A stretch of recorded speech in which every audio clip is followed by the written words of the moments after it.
Welcome everyone to another episode of the Terrain Studio. I'm your host, Sean Morris. Today on the Terrain Studio update, I'm going to walk you through what I have left on the table, talk a little bit about sort of the evolution since the last video, kind of how I got here, a few changes, a few tweaks, something I need to do to the table that I wasn't initially planning for, but might be helpful to you if you're ever thinking about moving or building a table like this that you might want to transport to a hobby store. I'm going to talk a little bit about what's upcoming. Talk about my Q&A that I'm going to do over the February break, my February break, so third week of February, which will be a bonus video for the month of February. And then ask you guys some questions about what specific techniques you would like me to break down. Since I haven't got a lot of questions, I'm looking to break down some techniques that I think you guys will be interested in, or perhaps you just have an idea and you would like me to do it first so that you guys can see how to do it and not waste any time and or energy. So let's get into the table and have a look at it. All right, guys, first up, evidence that the hobby studio is not pristine all the time. But truthfully, I want to show you, I have a couple new sets of lights. One of the things I've noticed in my studio over here, because I do a lot of work at night, obviously this being not my full-time and or day job, in the winter months, living in Canada, we get a lot of darkness. So I have these two big lights that I work over there and several lights on the table. But one of the things, and then I have obviously large studio lights here, but one of the things that I've really noticed is where I work, I have this one light, so it's not near enough. And then sometimes what happens is the light variation based on the time of day, etc., ends up being a little bit off for me. So I had purchased these two new lights. I actually might get four, but I'm gonna string them across here so I can actually brighten up this space a little bit more. So that's just a little hobby studio development. Additionally, because you guys know they're awesome, by the way, all that is what I am down to left to put on the table in addition to one other tuff. So I am getting there, but what a slog. Not in a bad way, but just the variation is incredible. So Gamers Grass actually sent me another care package. These guys are awesome, man. They send me a lot of wicked stuff. So these are actually the new, maybe I mentioned, I think I did, that they have come out with a sort of a new design. So more tufts per package. And so like previously, let's just say that these were kind of the spacing that they had. So they've gone to a different size and some different colors as well. So they've sent me this. This is the 2mm copper brown. And then they just sent me some other ones, beige. I've used that before. Dry green, which is actually the one I just showed you right there. There's a golden yellow, dark moss. This one's kind of cool. I'm looking forward to trying that out. There's actually a really other amazing moss color right here. This is awesome. This is not a tone that I've seen, and I really, really like it. That green pops so nicely. I would have used this on the table, but I did not have this, but I am going to use this on the Osgiliath ruins that I'm working on, and I'm going to do it up in a fall scene, so look for that. We also have the brown, and this is the what's it called here? Burned. So this is very similar to the swamp color that they had kind of in the Alien line. So really kind of a dark brown tone there. So shout out to Gamers Grass, go check them out. But guys, look at this stuff. If you guys haven't tried any of this product, pick up just one sleeve of anything. Try it out. You guys will think it's incredible.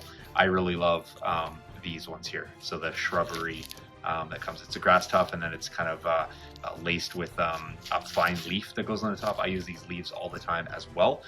They're actually very similar to the Green Stuff World leaves, which are right there. And so you can use these in combination with the tufts, and it looks really cool. So that's what's going on. I also got a paint restock. So there's this, plus I pulled out a whole bunch, but a local hobby store hooked me up with a discount. And so of course, buy local, support local, all that good stuff. I don't think, yeah, there's just a pile of more paint over there. I don't think there's much else in the studio going on other than, you know, this small little project that we got going on here. So I think a lot has happened since the last video because I had quite an evolution, quite a lot of working on the table. So obviously we got the party tree area, filled in a lot of the tufts. I'm actually working on this tuff right now, so you guys can see that sort of like rationing that I do around the table. You know, sometimes I'll even tear a sleeve in half. So I've actually got that incorporated. It's actually that color right there. So that's actually incorporated through anywhere that you don't really see it in front of a piece of a hobbit hole, etc. That means I already have it laid down. So I'm sort of working along, but I don't think you guys have seen all these holes in their full evolution. I shared some still photos, but let me just take you around. I am, you know, sometimes I do feel like impressed by work, but it's just because it becomes this evolution of work, and a final result, final product starts to shape up. And I mean impressed, not in the sense that like this is some fabulous skill that I have, or, you know, or obviously I do admire Jace's amazing painting abilities, but it's just a culmination of all the work, and it starts to look, in my mind, like it was supposed to. So when I say impressed, I just mean like it's really nice that it's starting to look, I'll get some of these stuff out of the way, like I had envisioned it months and months and months ago. So super, super fun to go back and listen to me talk about things in terms of like, I think it's going to look like this, and I want it to look like that, and I'm going to do this in this area, and just kind of see what ends up coming to be. So this is one of my favorite ones in here. This is sort of like a little duplex that we got going on, shared neighborhood here. So, and then obviously all the bits and bobs down through the party tree area. A lot of guys who have been with the channel for a long time will know that I battle or talk. I talk a little bit, and not a little bit, a lot, seams, and having seams and fixing seams and kind of hiding them. I think, you know, as I step back, I'm only, you know, a few feet from the table here, but I think the job that we did to blend these out, I think is some of the best work in terms of hiding seams. So if you learn nothing else, just make sure that you listen to the techniques around that. Like obviously, you know, there's a large seam that runs down through there. I'll kind of give you guys proof of that. There it is. And there it goes. And so that's actually something that's just taken a long time to figure out how to do and to do it right. But there's so many cool techniques, using your visual elements, using your physical elements, using topography changes and products that are really natural looking to kind of do that. You know, like hiding a line along this, your eye is drawn to the bushes, it's not drawn to the ridge, but it runs right inside of there, right? So it's just, some of those techniques are really quite nice to sort of incorporate into builds, and especially if you're building something really big like this that you need to store or move or do anything like that. So if you have any questions specifically about that, or if you missed it, or if you're new to the channel, or if you're working on something and you're having particularly hard time with that, please let me know. I'll answer questions for sure. If you're a tier 3 patron, you want to sit down and have a video chat about it, or me to show you something, I have no problem with any of that. So lots to look at, guys. I'm going to give you guys a ton of stills and a ton of like really sort of cool cinematic shots. We'll definitely get into that. I'm probably going to save those until I obviously finish. I'll talk a little bit about what I have to use the remaining tufts for, and sort of some of the other things that I need to finish. But let's get over, I'll spoil this. I'm not going to give you the sort of like the full, like I said, I'll save the cinematic shots when I'm finished, and that will be, I'll actually probably finish over the February break, that third week of February. But I'm just gonna go ahead and show you this, because this to me is super, super fun. So let me grab that tree off there. This is obviously, I haven't glued the sticks into the bottom of the trees, but this is basically how, if you guys heard me talking about it, these sticks go right in. That tree's not gonna fall over. I did actually finish up doing the top portion here, and I got the spiky tufts. These are actually Gamers Grass spiky tufts. And so just bringing in some of that through there. I forgot to talk about that actually. I mentioned about going back and filling in some of the underbrush. So I did bag end and then wrapped it down here. I think that really crests out that hill quite nicely. I brought a little bit through here just to sort of bring this down a little bit. I finished up through the wooded area here, incorporating into the trees, some more this way here, just kind of these sort of, you know, finger-like projections coming onto the table. Man, it's super, super fun to look at the table at this angle, guys, by the way. So sorry, while I'm making a video, just admiring some of the work. Again, not because we're super special or have any special talent. It just ends up looking cool in the end. And hey, by the way, we're all here because we like cool models and hobby things. So forgive me if I'm enjoying with you guys. So moving through here, obviously, I started with the wiring. It's just sort of tossed in the end here. If you guys are not familiar with this system, I am not an electrician by any means, but man, this Woodland Scenics Just Plug system is amazing. I'm gonna run over here real quick. Well, you guys are gonna walk with me. If you guys haven't seen this, I used this before on another build, and you can go pretty elaborate with it. But again, reminder, I am no electrician at all. This whole table's wired up and you can really keep it in a compact spot. So I did all of that without having zero electrical knowledge. It is so easy. It's literally just plug in the things to the right box and, you know, adjust the rheostats. Some of these are flickering elements, etc. Some of them are dimmers that you can sort of adjust. And honestly, this system is so easy. I've used it on several projects now, and it is awesome. Check it out if you check nothing else out in this video. But of course, you've already gone to the Gamers Grass website and picked up some sleeves there.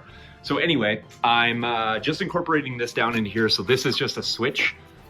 This is, I have 4 lights in the whole system. That's it, because we just went with one area. So I'm only using one light hub, and then I actually have a power pack here as well. You can get battery operated stuff, but I think the power packs work great. So the switch, everything's actually gonna be in here. It's all gonna be encased. He's gonna reach in, flick a switch on, and obviously plug it in. So we'll leave a spot for that. Everything else is just gonna be enclosed. So you've seen some of the photos, and when I turn the lights on, you will get the effect. I actually just can't turn them on because I don't have them plugged into the hub for this. But let's pull this up and have a look at what we did on the inside. And of course, you guys just like literally, you guys are gonna be on the Patreon page. I know it, so you'll see it. So don't boo me too badly. So Jace went in and he did a really fantastic job. He painted it up as close to the real colors as we could imagine. It's just gonna be gray on the inside of that fireplace unit, just to FYI. So, but that's the interior. I did details on the walls to kind of give them that finish. That's actually a light right there. The reason I chose to do the light here, just FYI, and then you can see I cleverly hit some wires just on the inside. These will all be like that. The other 2 are actually attached to the roof top. Let's hold this up. Sorry, I'm trying to do this all with one hand. The other 2 are actually attached to the rooftop there. And so they will be tethered and it will run down through here. So end customer will be able to lift these off. And if he wants to keep those unplugged, he can. And if he wants to have them up, you'll just basically have to lift them up and they'll be tethered a little bit while you're using the interior. I think more times than not, you'll probably just lift this off and not bother with the lights, but they're there if you need them. By the way, Jace just crushed this out as well. Super, super cool. Details are in there. Everything's secured now, like this isn't moving. I am gonna do a black paint here, so it's not, so just when you lift it off, it's not gonna be kind of as unfinished as it is, but that's just where we are right now as I was carving and doing the things. This is now in and this is now in, all finished. I am just working on these tufts that are gonna go through. So these are just get sporadically placed. It's just adding a little pop of color so you can see them there, and it's just bringing out, actually it's accenting these small spiky tufts and the tiny tufts, and then we're gonna bring that right through there. You can see that how much color, focus, there we go. You can see how much color variation we're getting through there now, which is really, really nice. So those tufts have to go down.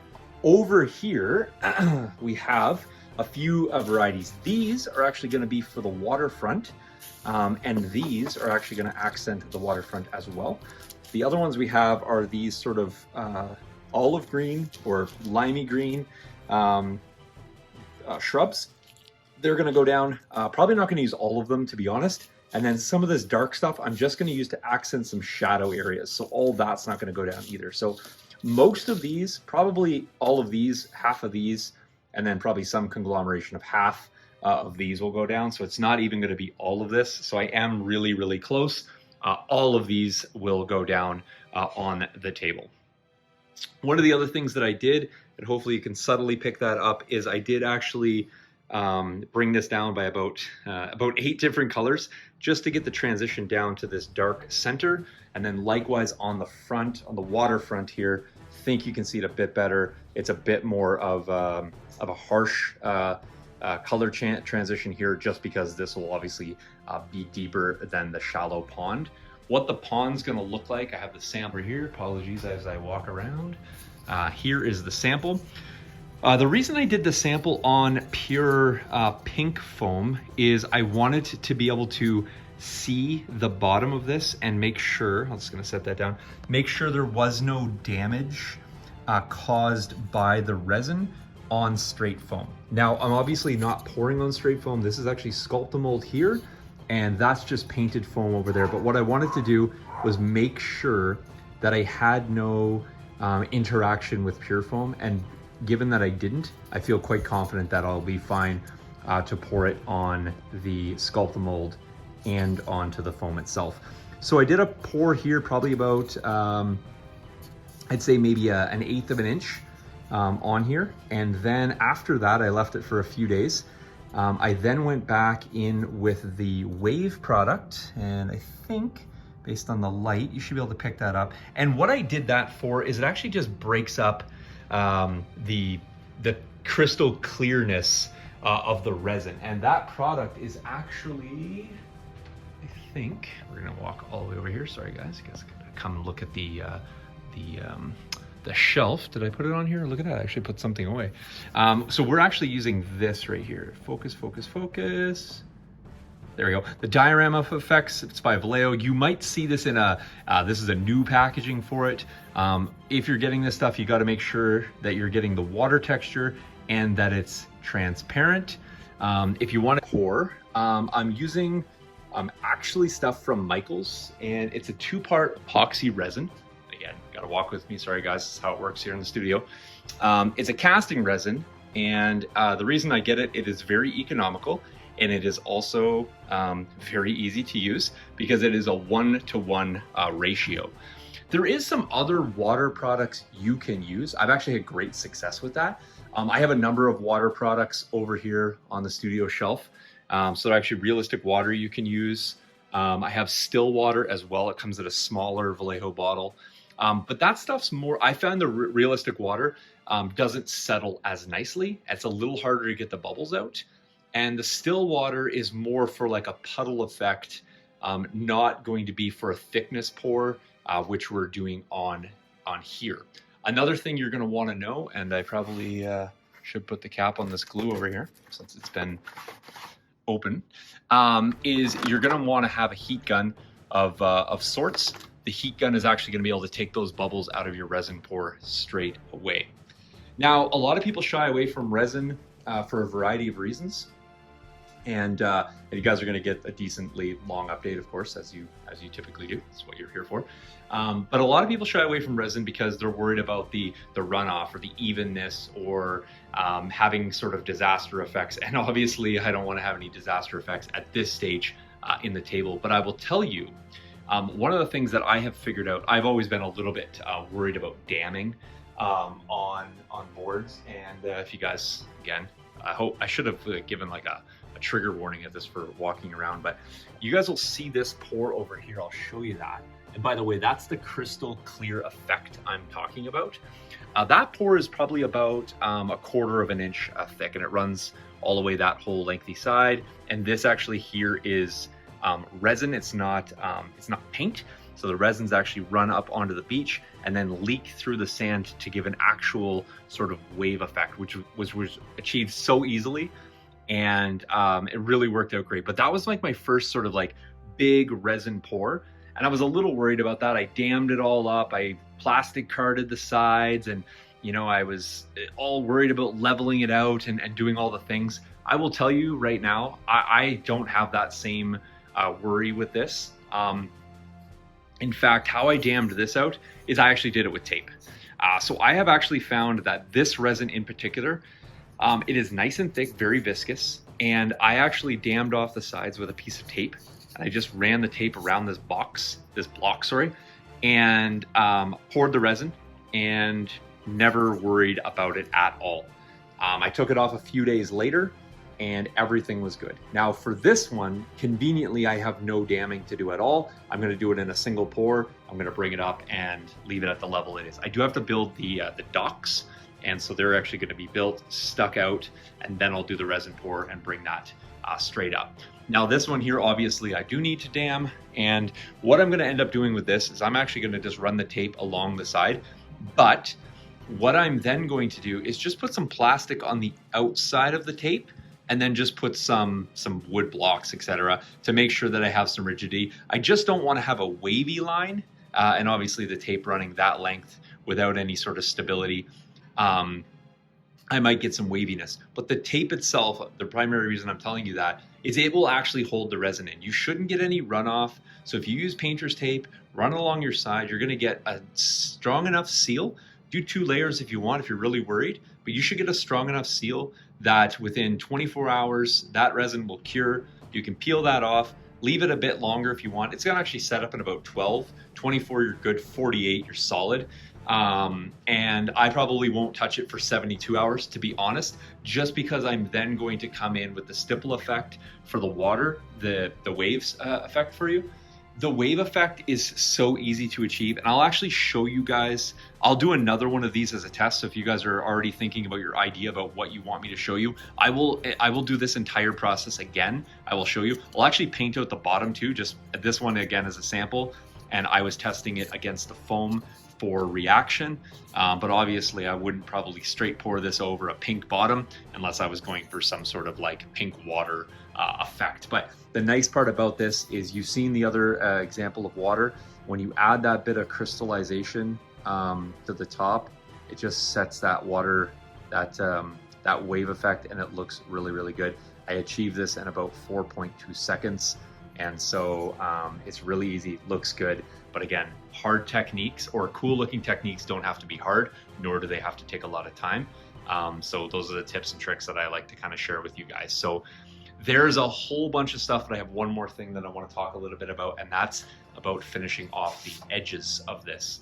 So it looks great, but I'll tell you right now, and I've told you before, there's nothing that makes a table look better than a black, polished or finished off edge.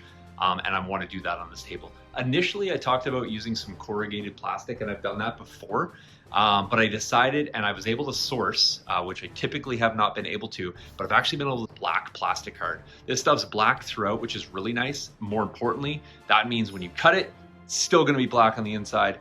That is that's my understanding of this, and I think that is true. Now, what I'm going to do with this is I'm gonna put this on that edge. It's not gonna stay, but I'm gonna hold it right there. And what I'm gonna do is I'm gonna finish off this table with this black edge right here. Now, I'm gonna cut the profile, obviously, so that it matches up, and I'm just gonna go ahead and glue it right on the sides. It's gonna help me kind of take care of some of these seams that are a little bit wider in places, like this one, for example. And I'm gonna kind of butt those up, get a nice little finish, stick that right on the edge, wipe off all the fingerprints, and is that ever going to look super, super nice? Now, are the insides going to be white? Yeah, I might paint them black, but you know what? You're not looking at the inside, you're looking at the outside. So I'm going to go along and finish all that off. I had to source some. This stuff ain't cheap. I'll tell you right now, it's not cheap. So it's going to cost me probably about 120 bucks just to cover the outside of this, but I only got to do it once. The customer is going to want to show this off, and to be honest, I wouldn't want something that looks that cool to have this ungodly edge. It's not terrible. If it was just painted black, it would look fine. But you know what? That extra bit of plastic card, that 1 mil plastic card, is gonna give you that finished look. And I'll tell you right now, if you're doing any like dioramas, or you want to do like a little plinth of a small like figure, or just a little dio, cover the edges with black plastic card, make it look really sharp, or white plastic card that you can airbrush black, doesn't matter. But man, does it ever finish it off and make it look really, really crisp. It just unifies the whole thing, brings it all together, you know, even along the water edge. And then over here, what I'm going to end up doing is obviously having a piece going over. I'm going to cut a little window out of that, so obviously just a little square, and I'm going to magnetize one more piece. So it's going to have kind of a dual layer. It's going to be magnetized. Customer can remove that, reach in and get it. And you know what? Those are the kind of things that I really like to make sure that the customers get, because it just feels good to have kind of a finished looking piece, a crisp looking piece. And if you're going to work hard on something, you don't really want to skimp at any sort of stage. Like I said, good enough is not a phrase that we utter here in the studio, certainly not myself. And I definitely don't want to have anybody get an end product that says like, it's good enough kind of thing. Like that's just not something that, that's not a standard that I talk about at all. So, and I don't think you guys in your own projects should accept that as well, right? Do the best job you can. If you're not quite happy with where you're at and you need a little help, that little push, a little bit of extra knowledge, there's people to ask. Lots of people who are way better than me, who know things, but you learn by doing, and I've done a lot, so I've learned a lot. So thanks for watching, guys. I appreciate that. I'm going to share this video out, like I said, and I feel really bad I couldn't get the camera to work for you on that. I will totally do that, but it's all about the lighting effect anyway. So I think that was kind of like just, I think that was the studio speaking to me and saying, don't show the folks what this looks like without the light. It's supposed to have the light, and that's what we should be looking at it with. So I'm gonna leave it there. Got a busy week, so I probably won't be in studio too much, but this weekend I am going to power through the tufts because I'd like to get that done. I'm then going to build out the docks. So just look for some snaps through those for the week, or in the upcoming weeks, I should say, just kind of what they look like. I'm gonna actually do like a double dock here, like one that's gonna come out and then a little bit one coming off. And I might do a small one down here, haven't quite decided. Obviously, these edges are going to get some of that tall grass. We're also going to put the reeds out. I didn't really talk about that. I should. Super fast. These really tall. These are 12 mil jungle tufts, by the way.